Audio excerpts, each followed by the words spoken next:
It was about September of 1992. I woke up in the middle of the night with my wrists and ankles so locked that I couldn't walk, and I literally crawled and dragged myself to my parents' bedroom in the middle of the night, not knowing what was going on with my body. And it was the following day they took me to see a doctor who recognized what was going on and immediately sent me, to the largest children's hospital in the area. At the time, they didn't want to diagnose me with juvenile arthritis. Honestly, I was seen as a hypochondriac as a kid, and they just didn't believe what was going on. And I think a lot of that is, I looked fairly healthy, and I was very athletic as a kid. I played a lot of basketball, and was always outside, so I had bumps and bruises from that, and I seemed okay. I've never had classic symptoms in my entire life. Never had any genes or tests really come back positive that are hallmarks for all these things, which I'm grateful for in some respects, but it made it absolutely impossible to see what was going on with me. I think honestly the most difficult part about dealing with this is the way I look, and that I look virtually healthy and young and strong and fit. We had narrowed it down to knowing that I had some form of spondyloarthropathy. It's a arthritis of the spine specifically. So for me, an online community became absolutely invaluable. I could then ask those difficult questions that maybe I wasn't comfortable asking family members or my doctors. That online community has really saved me in a lot of ways. I started my blog less than a year ago, and I just knew that I had to do something at that point, and I knew that I could help people with everything I'd learned, so I decided to be that sounding board for people in a different sense, and decided to take a damn it, this sucks sort of approach to it, and let other people join me in that. I do what I need to do to be able to do the things I love. What I try to do is stay fit enough throughout the week, but also find a balance with not exerting too much energy through the week, so that by the time the weekend does come around, I can do the things I really love to do, like going hiking in the Angeles National Forest and the Santa Monica Mountains near my house. And I save up enough energy to be able to do these activities that I love because they restore my spirit, they restore my mental outlook on things, and they allow me to deal with the next week. Another great thing that I recently got for my birthday is the Wii Fit, which I absolutely love. It's kind of these interactive games that involve balance, which is so important to arthritis, and they are these mild toning exercises that you can do in the comfort of your home. It's really important for me to keep some level of strength in my muscles so that they can better support my joints. I think it's absolutely invaluable that the patient community and the healthcare professionals that are all over online are able to talk with each other and explain, this is where I'm coming from when this happens. Sometimes we put doctors on this pedestal, and we have to remember that they are human at the end of the day, and they are trying their best.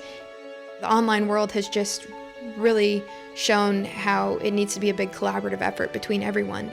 I'd like to be able to see doctors and healthcare professionals kind of track what patients are doing and how they're feeling on a day-to-day basis. Like an app where they could just download what's going on. It would speed things up, I think, too. I think it would take a lot of the explanation out of some of those visits that's going on. There's a little bit of that beginning, but not to a point where it's easily accessible for our doctors. And it's not accessible to researchers as well. I think it could exponentially grow what we know about our own healthcare and our own bodies. So that's where I'd like to see technology go in the next few years. Ladies and gentlemen, please welcome Britt Johnson.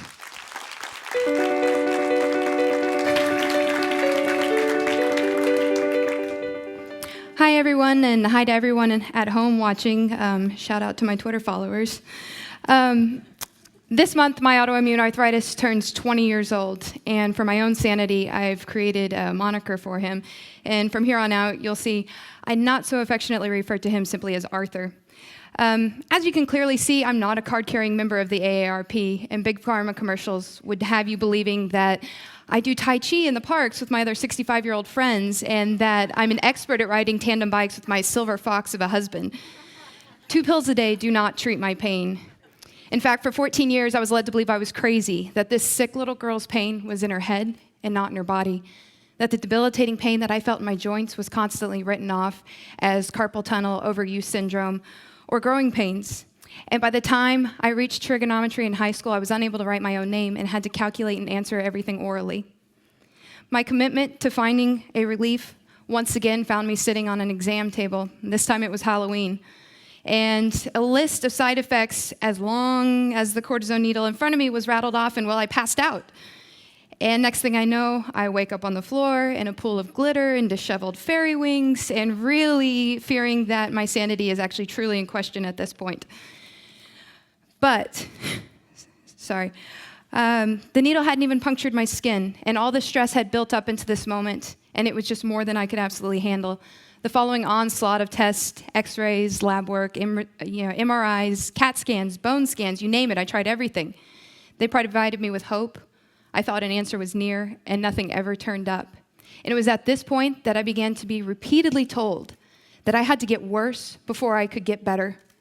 This is a horrifying thing to be told, and a horrifying thing to hear as a patient. How much more would I have to deteriorate before my specialist would begin to treat my underlying symptoms and not just hush what I was dealing with? Unfortunately, this attitude is still widely present, and as patients, fighting to be heard takes a toll on our bodies and our mental capacity to weather disease.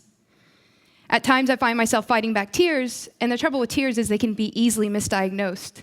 And I suddenly find myself being asked questions like, how are things at home? And do you feel like you're a person who goes to the doctor a lot? Well, yes, I'm a chronic patient. I just happen to make it look really good.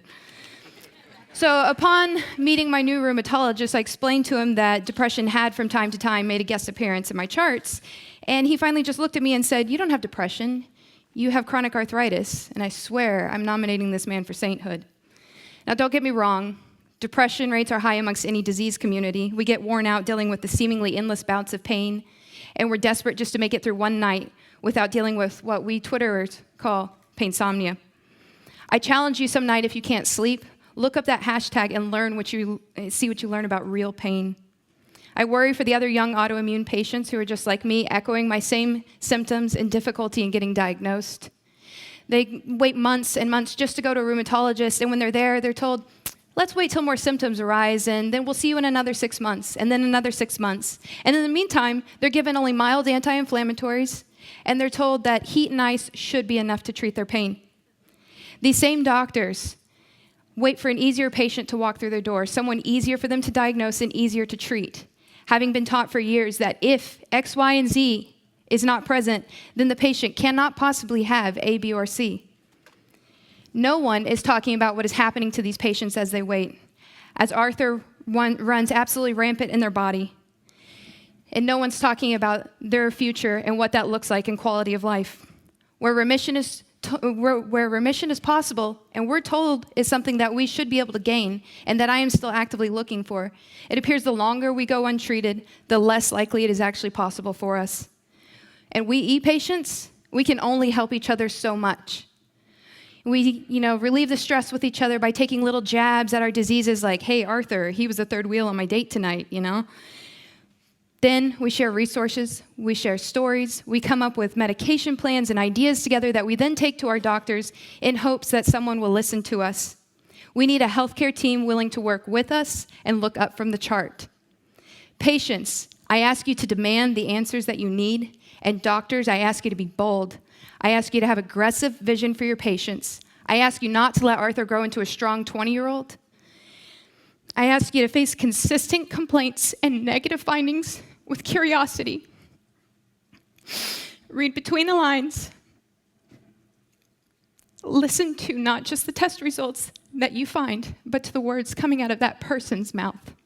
Thank you.